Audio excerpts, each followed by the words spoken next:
Hey everyone, welcome to the Movie Throne podcast. I'm your host, the one and only King Kansas, here to bring you, I guess, events, topics, headlines in the world of movie, TV, entertainment. And not too many cool things dropped this week. Well, actually, a whole bunch did. But what I didn't think in order for it to make it onto here, it's what I believe is newsworthy. And even if it's gossip and stuff, I still have to mention it.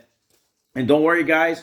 You guys are in for a treat. King's not going to go on script. He's just going to spew out all the knowledge that's in my head. Just kidding, man. Whatever I happen to feel like saying. And of course, there is during this episode of sometime, just giving you guys heads up, the Jurassic World film trilogy digital download code. So if you see it on the screen, snag it right away and they're yours. There's only one code per movie. You're welcome. And the theatrical version, I might do it for the next episode. So next weekend. So let's get going, guys, because I want to start talking because there's a few movie reviews that I finally had a chance to check out for myself, and I'll give you my thoughts, and if you guys should check them out yourselves if you haven't seen it already. All right, topic number one, guys.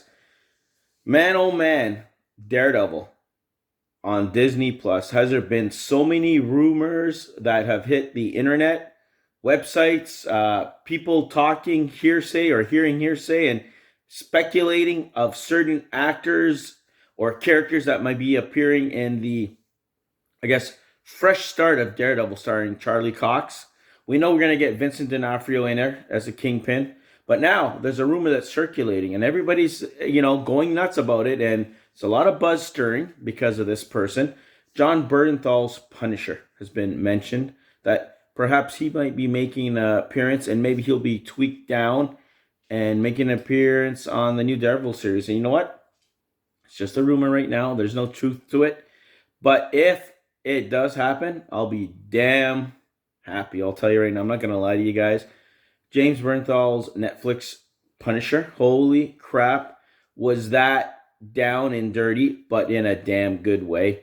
We're not going to get the same iteration, just like Daredevil. That version is long gone, but it's going to be a retweaking. But now that we have that in our brains and instilled, he doesn't have to kill anymore.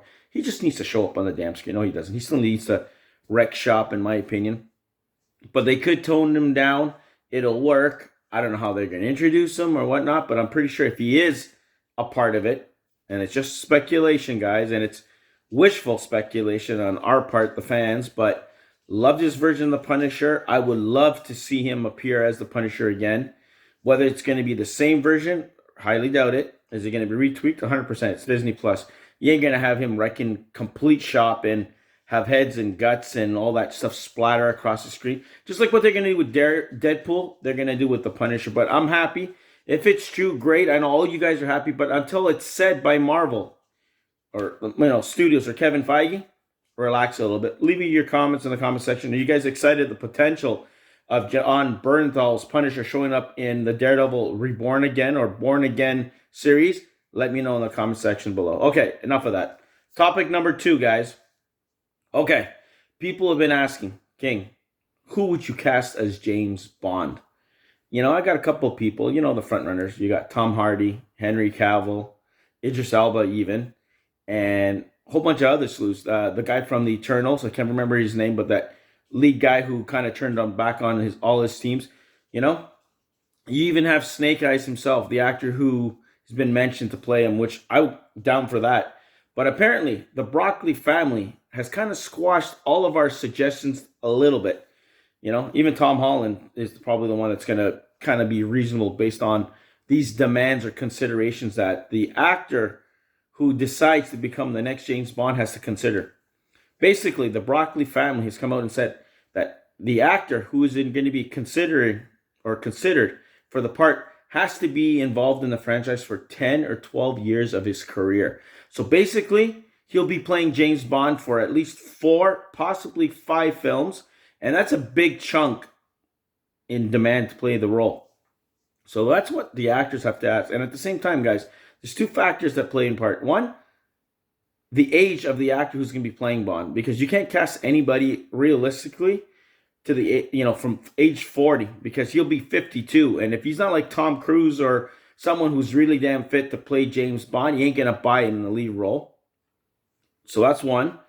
Two, you have to find an actor who's willing to put job opportunities and his career literally on hold just to play this iconic figure, right? And I don't know if there's going to be a lot of actors out there. And if you're me or anybody else who's ambitious, you're selfish a little bit.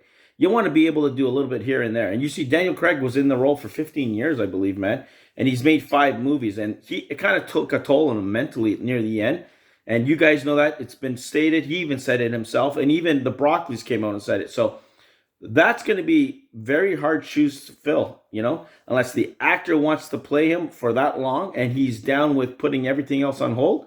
I don't know. It's going to be an uphill climb and battle because by the time this starts filming and get going officially with a new lead actor, you're looking at a couple of years. And I don't know. It's a big chunk.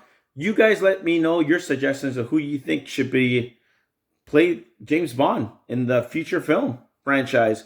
I don't know. Leave your suggestions. And based on what we've been told by the Broccoli's and what they're demanding of the actor who's going to step in the new lead role after Daniel Craig, I don't know. There's going to be huge sacrifices on their part. So let me know in the comment section below. Okay. Main topic, guys. I'm going to get into the main topic. And of course, oh no, you know what? I forgot. Before we get into the main topic, let's do the TV shows, guys. She-Hulk dropped a new episode. You got the Rings of Power that dropped a new episode. And you have House of the Dragon. And honestly, this week, I think House of the Dragon takes it.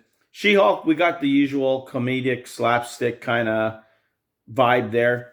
There's a wedding that she goes to. People want her to be normal. She gets kind of, pushed around as the normal person. You got people might be interested in her. A small little fight between her and Titania. And that was pretty much it. And you got this new agenda or program that kind of introduced that we're kind of getting an idea of why we're getting this series and who's after her, perhaps. Little hints. If you're a comic book fan, you know exactly what I'm talking about. But overall, it was good. Nothing to kind of like, oh my God, you got to see it, or must-see TV, as I call it. But it was decent.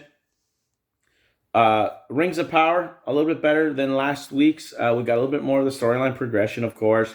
You got some doubts on some of the characters helping, the Queen helping Galadriel, if she should go forward, and she convincing that guy who apparently was the king who abandoned his people to kind of like change his mind, and decide to go actually fight. And it's pretty cool. The last 10 minutes was pretty neat to see the outfit. And you seen the guys who were at the wall or the tower that were hiding. Half of them decided to go, to this, to the orcs to save our lives. But meanwhile, ain't happening. And then you got inner fighting there. But you have, the dwarf and the elf deciding, better reveal the truth. It's the tree that they're keeping him alive is apparently disintegrating, and they might need that little element that they were digging up. And they kind of go back and decide, let's go talk to my father and convince him that, we need this in order to save these guys. So now the life of all the elves, the higher elves, are in the hands of the dwarves that they've been mocking and kind of like butting heads with, because it's going to be interesting. But that's pretty much it. So now they're kind of like on their crusade. A lot of sabotage and all that backstabbing going on, like usual, which is pretty cool. And then you got that big giant stranger who I still think is Gandalf or something, or a descendant of his, that they were getting attacked by wolves in the forest, and he kind of hit the ground and, sent the wolves flying and retreating. And then he ended up putting his hand in some water, it turns into ice, and then he heals himself. That was the gist of it. House of Dragon, again, another wedding, for God's sakes. Let's talk about weddings. I think it was called the Green Wedding or something like that. It was okay. You got Damon, who shows up at the wedding near the end. He ends up killing his, spoiler alert, his wife that he was married to, and he could inherit everything. So that's kind of revealed. You got family members of her confronting him and all that fun stuff. But I don't know what's going to happen there. But he's smirking. He's already 3 steps ahead. You got the king who's spitting out blood. You got his daughter, the princess, who married one of his enemies who was partners with Damon. They were conspiring. So she's marrying her own cousin. You find out that they have a gay relationship and trying to blackmail the knight who slept with the princess, and that went bad. And literally he goes ape shit and pretty much kills the hell out of this partner of this new future king consort that the princess is supposed to get married to. They end up doing a ceremony, and the king kind of like collapses near the end. But yeah, you're seeing things starting to unravel in that too. But much interesting, indeed. And I honestly, if I had to pick again, it's House of Dragons, man. They're kicking butt and taking numbers. Let's just say that. You guys let the king know in the comment section below. What's your show that came out on top? What are your favorites and all that fun stuff? Let me know. Or is it? Now we're going into our main topic, guys, because I got to do our main topic. Our main topic is, of course, a little show called Star Wars Andor that debuted. Its first 3 episodes dropped on Disney Plus this past Wednesday or Thursday, depending on where the hell you live, on their streaming service. And the hype is real. It is done well. Like, compared to the Book of Boba Fett and everything else, I think this is the best Star Wars put together, well-written series ever. And, of course, it stars Diego Luna and Stellan Skarsgård. My God, those two. He just came in second episode in. It's 3 episodes, but it's like an hour and maybe 40 minutes long, guys, in length. And, man, special effects were great. Storytelling was great. The acting was great. It looked like a movie for every episode. Let's just say that. The other one's not quite. You could tell that's TV show. Even The Mandalorian has that TV show-esque look to it. Even though season 3, I think it's going on to this same level to be on par with Andor. And holy shit, the first 3 episodes, I loved how they were going back and forth and telling Cassian's story of how he found this device and that he's, trying to sell it to get off this planet. He accidentally kills 2 douchebags who are going after him, and he's kind of like on the run. And as he's going on the run, there's other big factors being a part of. There's this guy who won't let it go, who works for the Empire or whatever the crap, under the authority of this higher up, telling him, leave it alone. This is probably what happened, which was exactly what happened. But no, he had to prove a point and be Mr. Tough Guy, and shit blows up in his face, basically, when he tries to go after him.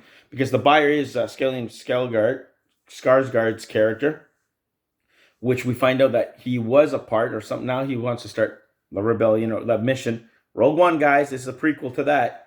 And you could kind of see where the seeds are and where we're going on this.